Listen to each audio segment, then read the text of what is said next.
All right. Go DeMarcus. How's it going? I'm DeMarcus. I'm here with Ride BMX for another how-to video. Today I'm trying to teach you guys how to do a 360. The best of my years you have wasted.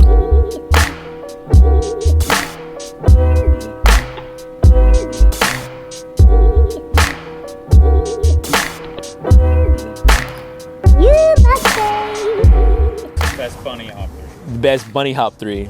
Dan Lacey. When I think of Dan Lacey, I think of 360. I mean, he can do every trick, but 360, whether it's a big stair set to a curb, he makes it look good. Dan Lacey doing a 360 down a stair set is a work of art. And you can even skip the process of doing a 180. Yeah. 180 was a little more difficult because you had to learn how to fake it. Even if you could just do the 180 without doing the rollout, that still is a really good bridge to learn how to do a 360. Grip on the pedals. So starting out with grip on the pedals and maybe having a cassette. The reason why I brought the cassette was that you kind of want to walk your way into it. So if you're doing a 360, you can do the 360 tire tap, which is keeping pedal pressure.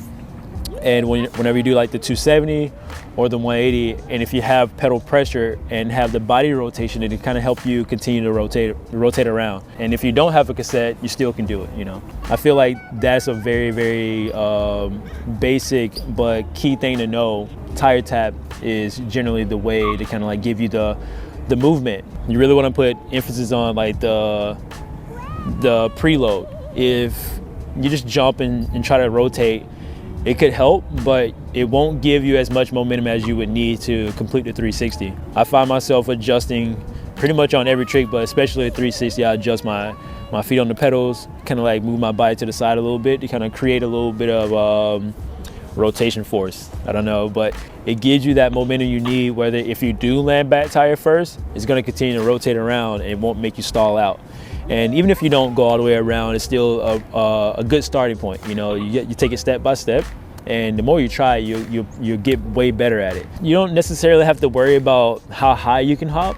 It's just more so the rotation, like the momentum you have or the momentum you can create to help you spin when trying a 360. One thing that helped me with doing hop threes is kind of creating like an imaginary bump or using a crack. Creating that is kind of like a cutoff point where at that point, whenever you're pulling off of the crack in the ground or the little rock you see, your body should already be preloaded and already in the rotation of or in the direction of spinning. And if you lag with your head movement, it's going to make the bike slow down. So preload, pull, but as you're pulling, make sure that you're fully committed to the spin, whether you land it or not. But always keep your head turning in the direction that you're spinning in. So whether you're spinning to the left or spinning to the right, like always keep your head turning that direction. And that will also help kind of create the extra momentum you need to continue the rotation. Because like I said, you don't have to hop really high to do a full 360. You just need to have the momentum and enough height just to get you around. If you're stuck in a rut or if you've been trying it for a while and you don't see any kind of progress on if you're landing 270, barely getting past 180, and sometimes you can maybe get to the 360 zone and just having trouble just getting it all the way around. Sometimes I would use a crack on the ground or even off of a bank. Like I would say a fly out too, like a quarter fly out or a bank fly out. If you can perfect it on that before you do it on flat ground, it kind of give you the idea of just the rotation, because when you're learning it, it is like a blur. You know, if you're three out of a box jump lip, quarter pipe lip, or bank lip, the process of getting your body to adjust to the rotation is like, it is a blur. So when you're spinning, you don't really know where you're going until you develop that that skill of being able to slow everything down.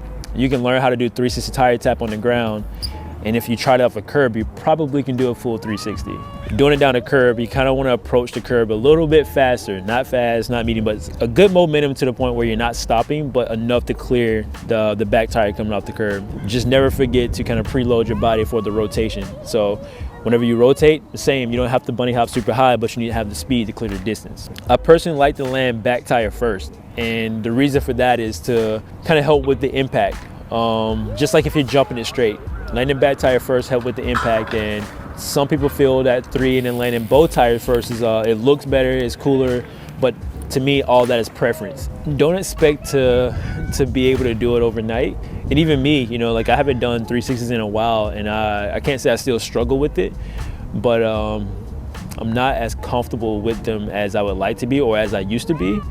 And that just goes to show, like, once you learn it, you don't really forget it, but it is a technique. It is like a full commitment trick, but it is a trick that you can take in baby steps. Process is like the most important part of the trick. You can have the skill level to do the trick, but just kind of overlooking the process or jumping past like the beginner stages or the beginner steps. And always, like, if you want to get good at it and you want to get better at it, you just have to stay driven. Even when you don't want to do it and you want to get better at it, just keep on trying it. You'll get it, just keep on trying it. If you guys enjoyed this video, feel free to comment any ideas for other how-tos. Also, if you have any more questions about how-tos, even you can ask questions in the comments, or you can hit me up personally on my Instagram. I'll do my best to respond and do what I can to help. Thank you, ourbmx. Thank you, ODI Grit, for sponsoring these how-tos, and I hope you guys enjoy. Lay down, let him three over you. Three over you. You can put your head first, so in case I break your ankle, you'll be all right. My head to the end, if you kill me, then I died the way I wanted. No, you gotta come up some.